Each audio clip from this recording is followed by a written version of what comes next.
Tonight, her ability to be unapologetically herself. Tonight at 9, honoring lost souls. Communities supporting one another after the tragic loss of life this week over the Potomac River. We're learning more on who was on board that plane and the Army soldiers in the helicopter. I mean, it's horrible. It's horrible. And no one had suits up for this. And new crash details, what investigators found on the plane's black box recorders and reportedly heard at the time of collision. Plus, just how high over the river this might have happened, and the answer's still unknown. We're live. And a plane falls out of the sky, exploding in a neighborhood in Philadelphia. The latest updates on the deadly jet crash there. And our weather has been quiet today with lots of sunshine. We had a clear and cold night tonight. What can you expect for Groundhog's Day? Stick around. I'll have the answer coming up. With immigration concerns, ICE agents granted permission to go inside schools and churches. How Maryland leaders are bracing for a crackdown. Plus, saving you cash from tracking your tax refund to efforts for lower costs and medicines, ensuring rents aren't raised too much. We're breaking it all down to stretch your dollar. You're watching the station covering all of the DMV. This is DC News Now. Good Saturday evening. Thank you for joining us for DC News Now at 9 o'clock. I'm Ben Dennis. Rescue crews tonight have recovered 42 sets of remains. 18 and more have been positively identified after this week's deadly mid-air collision at Reagan National. The NTSB giving another update tonight on the crash that claimed the lives of 67 people on board that American Airlines flight and an Army Black Hawk helicopter. Our Dave Laval joins us from Reagan National. Dave, you were at that news conference. Plenty of new information there. Tell us more. Well, hey there, Ben, and you are right. We've definitely learned more about those final moments before that deadly midair collision. Still unknown is how both aircraft ended up in the same airspace at the same time. We will find out what happened. NTSB board member Todd Inman vows to find out what caused Wednesday night's deadly midair collision. The airplane and the helicopter would hear any air traffic control, but they would not hear the other aircraft or helicopter, conversely, if they were transmitting out. The NTSB updated the media Saturday night into the crash that killed all 67 people on the Army helicopter and American Airlines flight. Inman said the helicopter flew a training mission that involved night vision goggles. We do not know at this time if the night vision goggles were actively being worn, nor what the setting may be. The NTSB says data from the plane indicated it was 325 feet off the ground at the time of the crash. The helicopter's black box not yet reviewed. More data from the jet reportedly showed controllers instructing pilots to switch their landing to runway 33. Inman said a runway change is not uncommon. Flight data recorders also revealed the jet's pilots pitched their aircraft up just moments before the collision. It's not clear why. So now let's go into controllers. Inman said 5 people worked in the tower cab at the time of the collision. He also stressed pilots in both aircraft could not talk to one another. They did individually to air traffic controllers.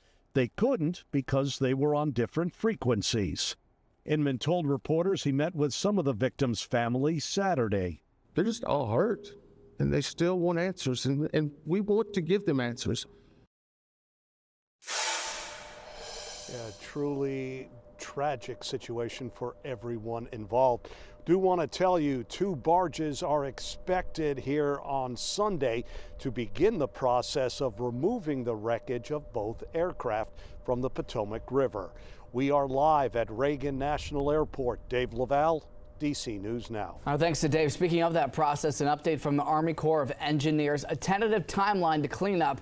Crews work to removing the plane from the Potomac starting Monday. They expect that to take 3 days. Then crews will move on to the helicopter. They expect to have that site cleaned up by February the 12th. Boaters are asked to avoid the area until further notice.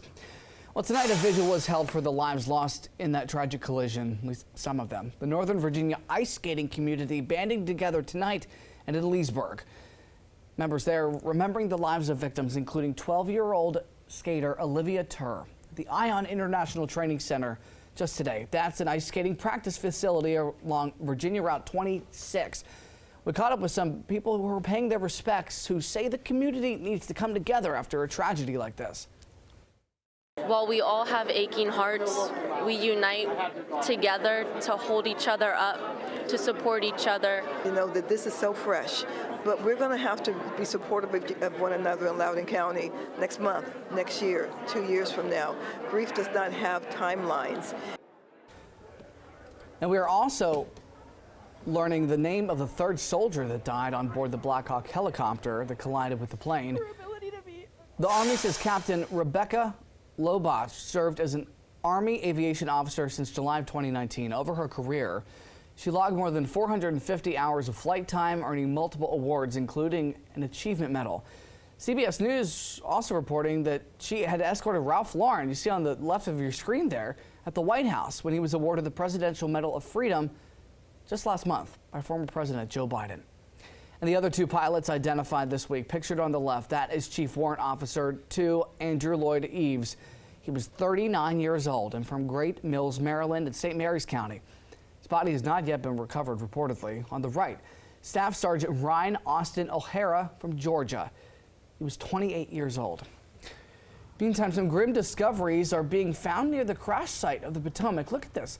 One man with the environmental group Potomac Riverkeeper Network says he found what appears to be the back of an airline seat. He also found several American Airlines branded sugar packets and a waterlogged landing gear checklist. Law enforcement told him he could be on the river as long as he stayed away from the main crash site. Well, a former airline pilot who says that he's flown into DCA several times is speaking with DC News Now about the impacts of flying at certain altitudes. Jeff Ottaviano says cockpit crews rely heavily on air traffic control and avoidance systems. That tech can detect collisions, but he says the effectiveness of the system can be reduced at low altitudes. You hit another aircraft 400 feet off the ground and there's no chance to recover. You're just too low. You know, they were probably in the water within 2 seconds. We have one of the safest industries in the world. But in this case, it looks like, you know, unfortunately, that didn't happen. And again, the cause is still under investigation. Ottaviano says, though, the crash could lead to more training with pilots across the country practicing this specific mid-air collision scenario and possibly on simulators. We'll continue to bring the latest on this mid-air collision throughout our newscast all night. You can also find updates online 24/7, DCNewsNow.com.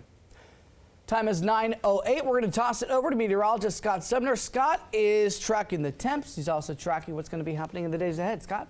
Yeah, absolutely, Ben. Our high today was 53 degrees. The average should be 46, and the morning low was close to that average high. And you can see how mild it was a day today. 77, though, the record high in 2002, and 6 way back in the wee hour, many years ago, I should say. All right, 37 degrees. Clear skies here outside our weather window, and we'll continue with those clear skies to see the temperature continue to fall throughout the area and getting down into the 20s here across parts of the viewing area. Other places will stay into the lower 30s closer to the water. But nonetheless, it is going to be pretty chilly when you wake up tomorrow. Speaking of water, the water temperature in and around the Potomac where the crash took place is roughly about 36 degrees out there. So still, as they're sifting through the wreckage out in the Potomac, the water is really dangerously cold out there. And so divers will just be going in for a short amount of time and switching out, that's for sure. Now back home on land, we've got a clear sky, like I said, or mostly clear skies throughout the evening, at least through midnight and beyond, with temperatures, like I said, falling into the 20s. That fireplace looks good. We'll talk more about the 7-day forecast and the roller coaster ride of temperatures coming up. All right, Scott, some developing news out of Philadelphia. Tonight, 7 people are dead, 19 hurt after a medical jet with passengers on board, including a child, plummeted to the ground in one neighborhood, setting homes on fire. The plane plummeting from the sky early last night, exploding in a ball of fire as it hit the ground near a shopping mall. Officials say a child who had just completed treatment for a life-threatening condition. The child's mother and 4 crew members were on board. All 6 died. Another person in a car near the crash site also was killed. Philly's mayor says at least 19 more people were hurt. The company who owns the jet says everybody on board was from Mexico, adding the flight's final destination was Tijuana after a stop in Missouri. New tonight, Fairfax County police say that a substitute teacher is facing charges after allegedly assaulting a student in September. The allegations, officials say Rakshanda Jaiban assaulted the student at Dogwood Elementary in Reston. The student suffering minor injuries. Jaiban worked with FCPS as a sub since 2019. She's been fired from her role. Well, in Maryland, Howard County police are investigating 2 deadly crashes overnight. One hurt a child, the other reportedly a hit and run. The first crash happened around 10:45 at the intersection of Whiskey Bottom Road and Kings Post Court in Laurel. Police say that a woman lost control after failing to follow a curve in the road, hitting a tree. Sent to the hospital where she died. A child in the rear seat was also sent to the hospital, but no word on their condition. Then, over in Jessup, police responded to a crash along Washington Boulevard near Cedar Avenue around 1:30 this morning. They say a man was driving a car north on Washington Boulevard near Waterloo Road when he hit a dark-colored sedan getting onto the road from the Super 8 motel. That man reportedly ran off the road, hit a telephone pole and a fence. He died on scene. The driver of the dark-colored sedan left. The investigation is ongoing. Time is 9:11 tonight. Check this out. In Hyattsville, fire officials responding where a vehicle drove into a building. This is at Riggs and Chillum Roads. This happened around 2:30 midday. 2 people sent to the hospital for their injuries. No word on how they're doing. Well, back in the nation's capital, D.C. fire officials say that they rescued an officer and a man who fell into the tidal basin earlier today near the National Mall. Officials got a call for a water rescue around noon, saying the officer from the Bureau of Printing and Engraving, as well as the man, were taken from the water, sent to the hospital. No word on their condition. Happening now, D.C.'s Winter Restaurant Week is underway. You hungry? Well, more than 350 restaurants across the DMV are participating. There are special deals on multi-course brunch, lunch, and dinner menus. They range from $25 to $65 per person. In many cases, restaurants also offering cocktail pairings. But you have to act quick. Restaurant Week ends tomorrow. You got one more day. We've got a list of restaurants, DCNewsNow.com. Go to the News tab and click Washington, D.C.